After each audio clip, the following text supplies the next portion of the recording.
বীরভূমের দুবরাজপুরে দাঁতালের আতঙ্ক। দুবরাজপুরের লোবায় গ্রামে হাতির হানা। পশ্চিম বর্ধমান থেকে অজয় নদ পেরিয়েই বীরভূমে হাতি দুটিকে জঙ্গলে ফেরত পাঠানোর চেষ্টা বন দপ্তরের।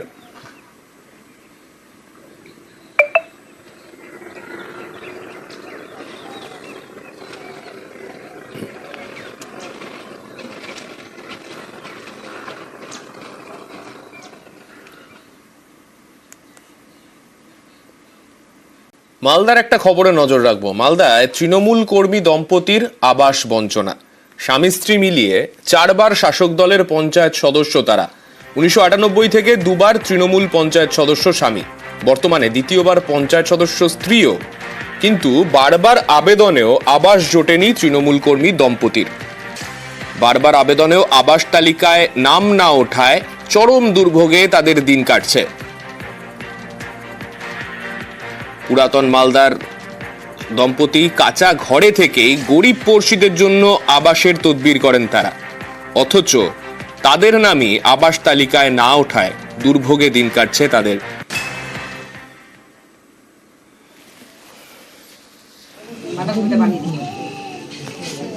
বারবার আবেদনেও আবাস জোটেনি তৃণমূল কর্মী দম্পতির। চরম দুর্ভোগেই দিন গুজরান পুরাতন মালদার মহালদার দম্পতির। আমাদের সঙ্গে আমাদের প্রতিনিধি সেবক রয়েছেন, সেবকের কাছে যাব। সেবক, এখন যা পরিস্থিতি, এইরকম কাঁচা ঘরে তাদেরকে দিন কাটাতে হচ্ছে, এর মধ্যেও তারা তাদের কাজ করে যাচ্ছেন। যে ছবি আমরা দেখতে পাচ্ছি যে প্রতিবেশীদের জন্য তারা তদবির করে আবাসের জন্য নাম তুলছেন, প্রশাসনিক তরফে কোনো কি প্রতিক্রিয়া মিলেছে?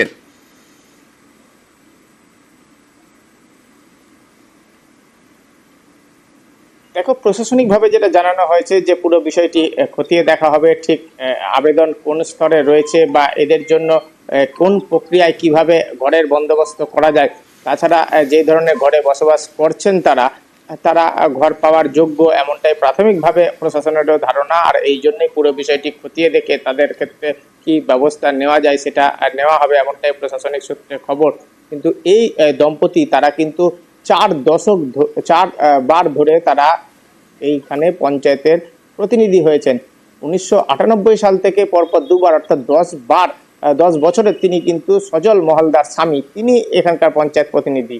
আর এই গত 18 সাল থেকে এখনো পর্যন্ত পরপর 2 বার জিতে রেখা মহালদার, তিনি জনপ্রতিনিধি তৃণমূলের টিকিটে। বোঝাই যাচ্ছে একই পরিবারের থেকে পরপর 4টা নির্বাচনে জেতা, সেটা কিন্তু স্থানীয় মানুষের হয়তো কিছুটা ভালোবাসা অবশ্যই আছে।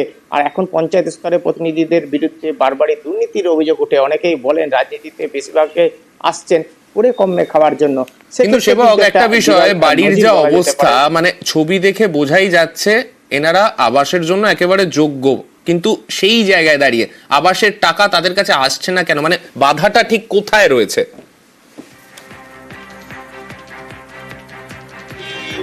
দেখো, তারা আবেদন করেছেন কিন্তু আবেদন এখনো গ্রাহ্য হয়নি বা আবেদনের টাকা তাদের কাছে আসেনি বা তালিকাতেও তাদের নাম নেই। এখন কেন নাম নেই, কতদিন আগে আবেদন করেছেন, পুরো বিষয়টি দেখা হবে, এমনটাই প্রশাসন জানাচ্ছে। যদিও মহালদার দম্পতি, এই রেখা মহালদার যিনি বর্তমান পঞ্চায়েত, তিনি জানাচ্ছেন যে তিনি নিজেও আবেদন করেছেন কয়েক বছর আগে, সেই আবেদন এখনো কার্যকরী হয়নি। এই এলাকায় পঞ্চায়েতে বিজেপি রয়েছে। আর আরেকটা যেটা জানা যাচ্ছে, এই বিজেপির পঞ্চায়েত এখানকার, তারা কিন্তু সময় মতো আবাসের তালিকা জমা দিতে পারেনি। ফলে মুচিয়াতে শুধু রেখা মহালদার নয়, এরকম অনেকেই রয়েছেন যারা সর্বশেষ তালিকায় যাদের নাম অন্তর্ভুক্ত হওয়ার কথা ছিল তারা অন্তর্ভুক্ত হতে পারেননি। এর মধ্যে তৃণমূল পঞ্চায়েত সদস্য রেখা মহালদারের নাম রয়েছে কিনা তা এখনো স্পষ্ট নয়। তার মানে কি কোথাও একটা পঞ্চায়েতের নিজস্ব গাফিলতি কি কোথাও রয়েছে এক্ষেত্রে? কেননা আবেদন যদি হয়ে থাকে, যদি আবেদন যিনি করছেন তিনি যদি যোগ্য হয়ে থাকেন, সেক্ষেত্রে এই আটকে থাকা, দীর্ঘদিন ধরে আটকে থাকা, এইটার কারণ কি কোথাও পঞ্চায়েতের গাফিলতি তাহলে পেছনে রয়েছে?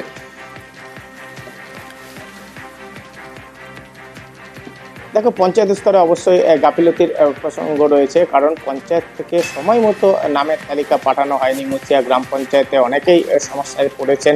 বিজেপি পরিচালিত পঞ্চায়েত বোর্ড রয়েছে এখানে, এবং তারা সময় মতো না দেওয়াতে তাদের নামগুলো মুচিয়া পঞ্চায়েতের নাম আবাস তালিকায়, এই নতুন করে যে আবাস তালিকা যারাই বাছাই হয়েছে বা তালিকাতে রাজ্য সরকারের তরফে টাকা দেওয়া হচ্ছে, ইতিমধ্যেই প্রথম কিস্তির 60,000 টাকা করে অনেক উপভোক্তাদের, অধিকাংশ উপভোক্তাই পেয়েও গিয়েছেন, সেই তালিকায় কিন্তু নাম ওঠেনি রেখা দেবী। একই সঙ্গে মুচিয়া পঞ্চায়েতেরও অনেকেরই কিন্তু নাম সময় মতো না দেওয়ায় ওঠেনি। স্বাভাবিকভাবে পঞ্চায়েত স্তরে ধন্যবাদ সেবক। দলের কোনো সহযোগিতা পাইনি, কিন্তু দল করে যাচ্ছি, ভালো লাগে, মমতা দিদিকে ভালো লাগে। কিন্তু এখন অবধি আপনি একটা বাড়ি করতে পারেননি। না, এটা আমাদের তো হাতে না, সার্ভে অনুযায়ী বাড়িটা আসে। আমি যখন 18 সালে মেম্বার ছিলাম তখন 40 থেকে 70টা মতো ঘর আমাদের ইসে দিতে পেরেছি আমরা। আপনি লোকের ঘর করে দিয়েছেন নাকি? লোকের ঘর করে দিয়েছি। নিজের করতে পারেননি? না, পারি। লোকের জন্য আমরা কাজ করেছি, নিজের জন্য কিছুই করিনি।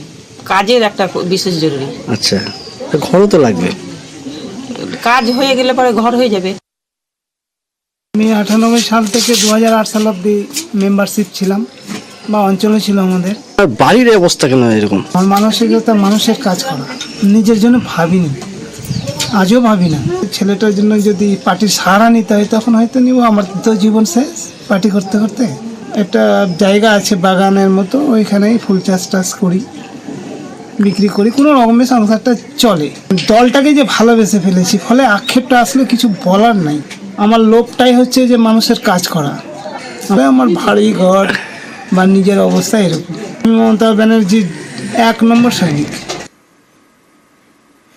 বাড়ির এই অবস্থা, তা সত্ত্বেও মিলছে না আবাসের টাকা।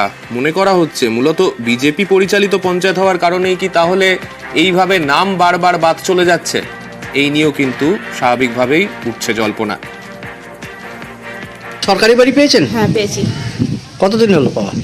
হয়ে গেল 6-7 বছর। বলছি আপনার বাড়ির পাশেই তো মনে হয় মেম্বারের বাড়ি না? হ্যাঁ, মেম্বারের বাড়ি। তো ওদের বাড়ি, ওদের বাড়ির অবস্থা কেমন? ওদের বাড়ি তো ভাঙাচুরা। বাড়ি পায়নি ওরা? না, ওরা বাড়ি পায়নি। মেম্বারের বাড়ি পাওয়া উচিত, মেম্বারের বাড়ি তো ভাঙাচুরা পাওয়া উচিত। বাড়ি ঘর তো ভালো নেই। আমরা তো এটা ভাবছি যে মেম্বার এতদিন হয়ে গেল বাড়ি ঘর পাই না, দিচ্ছে না, না পেলে কেমন করে দিবে? পাওয়া উচিত কি? পাওয়া উচিত। ফের তোলাবাজির জুলুম। এবার নোদাখালীর লস্করপুরে তোলাবাজদের দাপাদাপি। স্থানীয় ব্যবসায়ীর থেকে 5 লক্ষ টাকা দাবি। টাকা না দেওয়ায় দুষ্কৃতীদের রোষের মুখে ব্যবসায়ী। টাকা আদায় মঙ্গলবার হামলার অভিযোগ। দোকান বাড়িতে চড়াও দুষ্কৃতী দল। ব্যবসায়ী স্ত্রীর শ্লীলতাহানির অভিযোগ। ঠিক কি অভিযোগ সামনে আসছে, আমাদের প্রতিনিধি সমীর রয়েছেন আমাদের সঙ্গে। সমীর। দক্ষিণ 24 পরগনার বজবজ 2 নম্বর ব্লকের নোদাখালী থানার অন্তর্গত লস্করপুর পঞ্চায়েতের এলাকায় ঘটনা। স্থানীয় ব্যবসায়ী সুজিত পাত্র এবং তার স্ত্রী সুজাতা পাত্রর অভিযোগ যে তাদের কাছে 5 লক্ষ টাকা চাওয়া হয়েছিল। অস্বীকার করার পরেই 14 তারিখ জানুয়ারিতে 14 তারিখে তার বাড়িতে আচমকাই হামলা হয় এবং সেই হামলার ছবি সিসিটিভি ফুটেজে দেখা গেছে।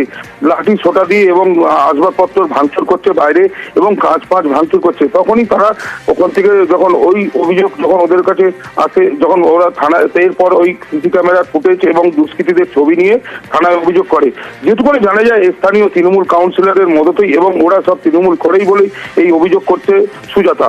এবং এই যে টাকা চাওয়া, এই সব ঘটনা সবকিছু মিলিয়ে যে নোদাখালী থানায় অভিযোগ করার, প্রথম দিকে অভিযোগ নিতে চায়নি, তারপরে অভিযোগ নেওয়ার পরেই ঘটনাস্থলে এখনো পর্যন্ত 2 থেকে 3 জনকে অ্যারেস্ট করেছে বলে জানা গেছে।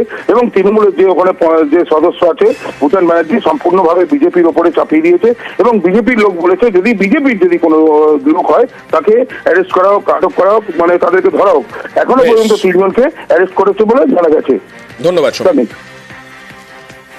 কিছু দুষ্কৃতিকারী এসে হঠাৎ করে আমাদের দোকানে ভাঙচুর চালায়। তারা কিছু টাকার দাবি করেছিল আগে। কত টাকা? প্রায় 5 লাখ টাকার মতো। কিসের জন্য বলতে পারবো না, ওদের এটা দাবি তোলাবাজির টাকা। তো আমরা দিতে অস্বীকার করি। আমি চাদর গায়ে ছিলাম, হঠাৎ করে চাদর ধরে টান দেয়, দিয়ে বলছে তোকে রেপ করবো, এরকম বাজে আরও অনেক রকম কথা বলে। যখন টানাটানি করছিল তখন আমার হাজব্যান্ড আমাকে বাঁচাতে আসে। বাঁচাতে এলে ওকে মারধর করে, শাবল নিয়ে মাথায় মারতে চেষ্টা করে। শাটার বন্ধ করে দিয়ে ভিতরে চলে আসি। তারপরে দোকান ভাঙচুর করে এবং আর সিসিটিভিগুলো ভেঙে দিয়ে প্রমাণ লোপাটের চেষ্টা করে। 11 ঘন্টার চেষ্টায় নিয়ন্ত্রণে বাদুড়িয়ার আগুন। গতকাল সন্ধে আগুনে ভস্মীভূত প্লাস্টিক কারখানা। দমকলের 4টি ইঞ্জিনের সাহায্যে নিয়ন্ত্রণে আগুন। রাত 1:30 নাগাদ নিয়ন্ত্রণে আসে এই আগুন। পকেট ফায়ার নেই নিশ্চিত করতে মরিয়া দমকল। 8 মুভারের সাহায্যে সরানো হয় ধ্বংসাবশেষ।